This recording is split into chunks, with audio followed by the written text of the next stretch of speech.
so he had to be cut down, obviously.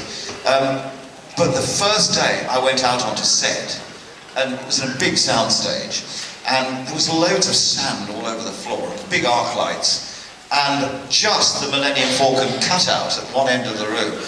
I did think, this is pretty cool actually, you know, it's better than the average B-movie that in the 60s or 50s or 70s you'd normally be doing. Then you'd be in a small room with one guy with one camera and a couple of lights, and it would be pretty terrible. It's funny because it was like Jabba's palace was that. It was the whole set, it was much bigger than this. And you felt dank and slimy because of Jabba and the thing. And I remember you stood, I think something like 14 days I stood next to Jabba. Why I was there, I don't know, I was just standing protecting.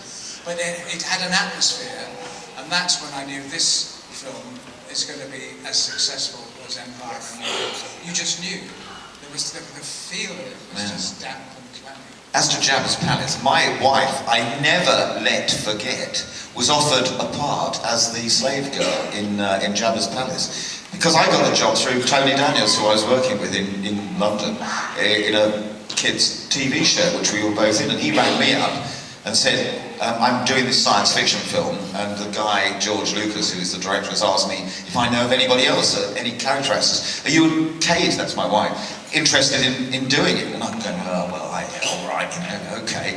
And he asked Kate, and she said, well, what is it? What's the part? And he said, well, they need a dancer in Jabba's palace. And she'd been a dancer and was trying to stop dancing and going into theatre. So she said, no, I really don't want to dance in a science fiction B-movie, which I never let her forget.